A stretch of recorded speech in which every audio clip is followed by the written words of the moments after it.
Well, hey everyone, welcome back to Kitchen Table TCG. Today, we're going to do a Tales of Aria market update. Before we get there, I am working on getting my Instagram back up after it got hacked. So go subscribe to Kitchen Table without an A TCG on Instagram. I'm doing a giveaway for Spellbound Creepers, trying to get it to 500 subscribers or followers, whatever. And then we are on our way to 5,000 subscribers here on the channel. So thank you so much to those of you who have been here since the beginning, or those of you who are about to hit the subscribe button right now.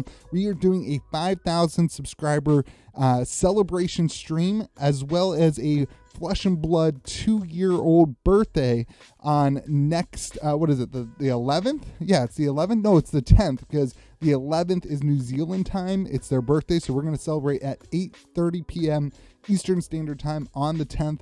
I will link all that stuff in the comment section below of this video.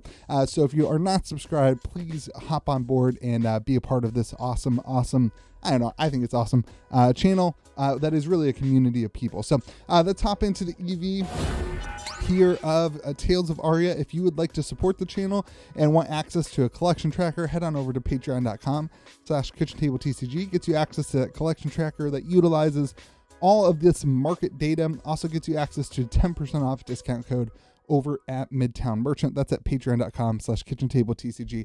Okay, let's talk about Tales of Aria First Edition. There's a lot of things going on, as I'm sure that you know. First off, let's always start off with sealed box prices. So right now, there's a sold listing for $91 on eBay. That's not the price we're going with. I'm going with $117. There you've got one for $110. You've got one for $115, Great Britain money, $160. You can see prices are all over the place. Here's $115. Here's TCG Player, and this is kind of, I think, the stablest side in the market right now.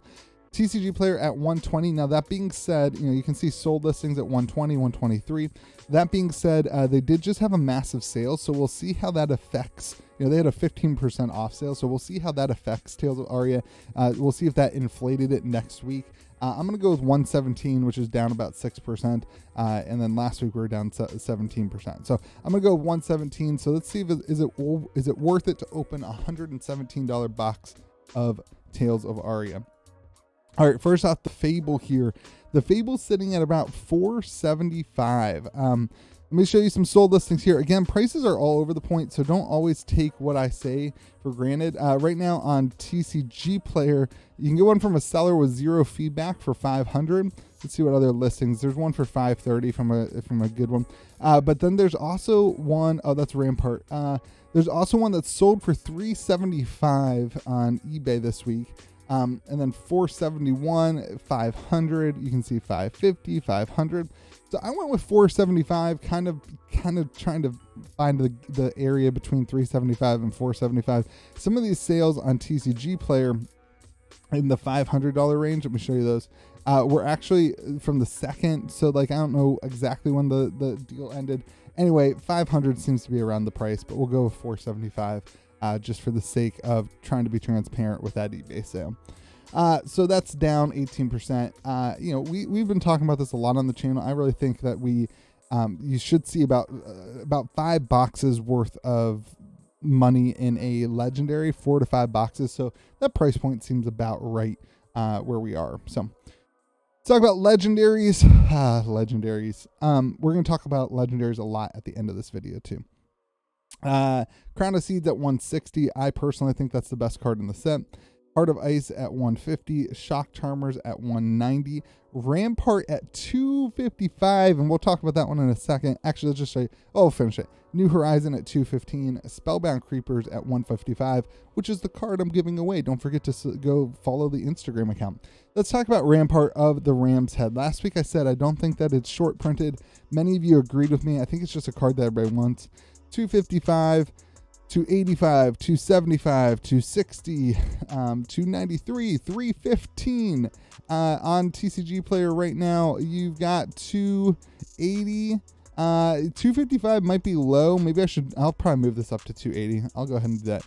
I'll move it up to 275. On Facebook, you can kind of get it in there too. I was kind of looking at that sale listing here at 255. That's the most recent one, but there's a bunch of them at 282. So we'll go 280 for Rampart.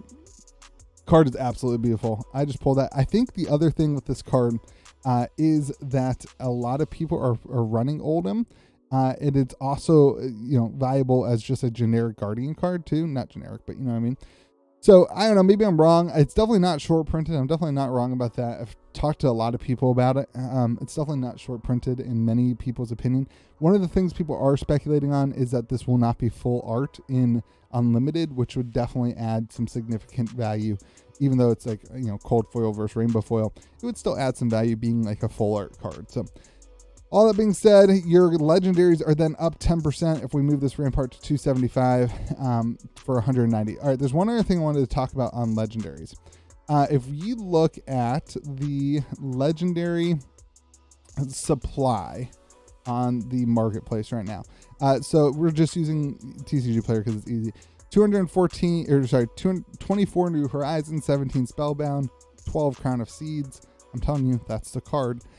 16 Shock Charmers, 22 Ramparts, and 18 Heart of Ice. Now, if you compare that to the cold foil population of a card like Carrion Husk, the cold foil population of Carrion Husk, let me show you that it's Carrion Husk, is 16. So I don't know what to do with that. Like, I'm trying to figure out what the print run might be of Tales of Aria compared to Monarch. From these things, it suggests, let's go to another one. From these things, it kind of suggests that the print run might be similar to Monarch rather than being more than Monarch. Let's filter this out. You can see that one has 32 cold foils. So, I don't know. It's hard. It's just hard to know what's going on with Monarch. I wish we had print run numbers for Monarch. I kind of like there's 27. I kind of like the way like Metazoo does it. They tell you the print run up front. I kind of like that right now. It's kind of not, I like not knowing what the print run is makes it hard, I think, for the collector to know how rare their item is. Anyway, hopefully they give us the Monarch print run sometime soon. I kind of thought we were going to get it after, each set, but maybe they do after 1 year, which would still be much, much better than a lot of other companies. Anyway, moving on. Let's keep going. Sorry, I didn't mean to get on a little tangent there.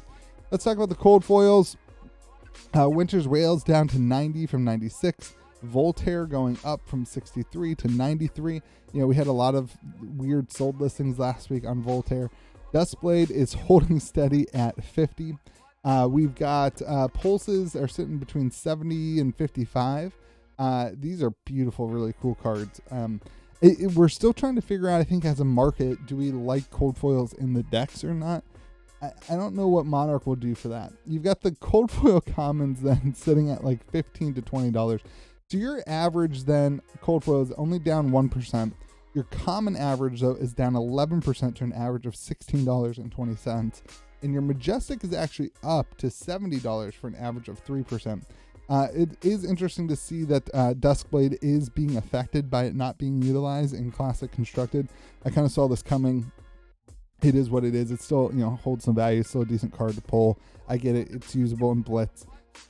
I just think that's an interesting one. It'll be interesting to see how that one holds up with the utilization. So, all right, let's move on to the extended art. The Channel Lake Frigid. I actually pulled one of these the other day. Along same box adds a Rampart of the Rams head. It was pretty awesome.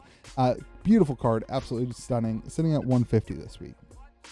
All right, Majestic Rainbow Foils. Channel Lake Frigid. I wanted to highlight this one for a second. Channel Lake Frigid seems to be the most expensive of the rainbow foil cards. And you're sitting at where is it? $25 here. You're sitting around $25. I don't know why this one is the most expensive. I do know a lot of people are running this in Oldham brews.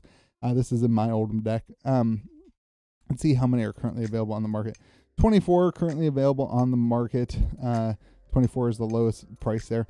There is the alt art of this one. I don't know if that makes this one less printed or if people are confusing the prices. And they, a lot of times on eBay, you'll see like the Twinning Blade Rainbow Foil was more expensive because they had the extended art that kind of offset people's price memory. I don't know if that will last or not.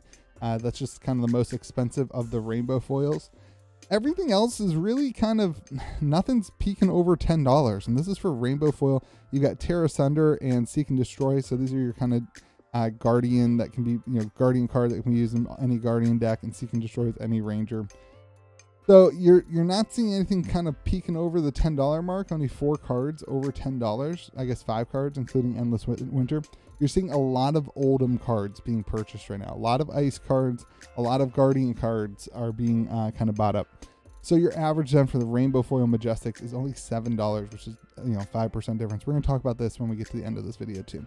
Your regular Majestics then, oops, as I screw up everything. Your regular Majestics, again, your pulses here, because these are not in Rainbow Foil, are holding a little bit of a premium. And then your Terra Sunder, again, like the price difference is only like $1 or $2. Let's actually check that. Let's see if that's accurate. Let's see if I messed up. Terra Sunder, is that true?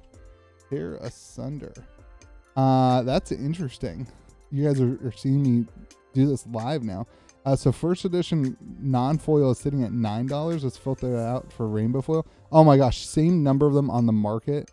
And oh my gosh, that's like, to me, this shows that the collectible market is in a weird spot.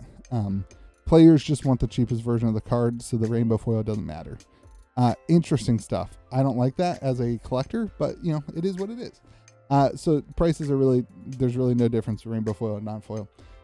Sitting at $7 on average, or sitting on $5 on average for the non-foil. So I guess on average you do have some, but some of those kind of key cards, it's just not really that big of a difference. Again, a lot of these Ice cards, a lot of the Guardian cards are kind of seeing a lot of like Pulse of Eisenloft, right? Like the Ice one. This is that one, the Ice and, it's Ice and Earth one. So that's kind of where we're sitting right now. You're at an average of $4.69. Rainbow Foil rares, there's no value in any of this stuff. 50 cents. The rares and commons, there's no value. There's just nothing. 35 cents. All right, let's talk about the EV then. So as we get through this, remember boxes were $117. This is how this is all calculated out. They've said that the odds are 1 in every 20 packs to get a cold foil. So that puts your cold foils 1 cold foil for every 1.2 boxes. And then they've also said that 1 in every 88 packs is a legendary. So that equals out to 1 legendary in every 0.27 boxes. And then we've calculated out the other cold foils based on that percentage. And that's, then taking the average. So that's kind of what that's all based on. So your true box EV, if you were to open up 40 boxes, this includes the Fable. If you were able to open up 40 boxes, your on average price would be $134.77. If you take out the rares and commons of that, your average box would get you $123.16. Again, that's including the Fable. That's if you open up 40 boxes. If you don't include the Fable, you just open up a case and sell just the Majestics to the Legendaries, you're sitting at $111.29. And if you don't hit a Legendary, and this is the issue here, if you don't hit a Legendary, if you're only opening up 1 box, your average box is only going to get $42 if you don't include the Legendary in that. And this is where we're starting to see a lot of Flesh and Blood move towards a Legendary pull or bust type of thing. If you open up 1 box, your odds are about 1 in 3.5, I think, something like that, of getting a Legendary. If you get a Legendary, you feel great. If you don't get a Legendary, with the Majestic, this is Majestic in rare prices, but with the Majestics being so low in value and really having utilization, other than those couple of Majestics that are utilized in, like Terra Sunder is a Guardian card and that kind of thing, only utilized with these 3 heroes, there's just not a ton of value in the Majestic. So it's a little bit risky to open up 1 box. You really need to be opening up cases. And even at a case price here, you're not making your money back at $117 a box. So just be careful if you're opening up boxes. I'm just sharing with you the facts and the data, and that's how I feel about it. So thank you guys so much for watching the video. If you'd like to support this channel, head on over to patreon.com/KitchenTableTCG. Don't forget to go down to the comment section and check out all the details for our 5,000 subscriber stream. Make sure that it's a birthday stream for Flesh and Blood, 2-year-old birthday too. Make sure that you're subscribed so you can be a part of that. And then go follow me on Instagram so I can feel like I have some followers on Instagram. Because my Facebook got banned And then they like deleted my Instagram account, and I had all this work done, and like now I have to start over. So I'm giving away a Spellbound Creepers when I hit 500 followers. So go follow that on Kitchen Table without an A TCG. Hope you guys have a great day. Remember to be kind to the people around you, and we will talk to you again next video.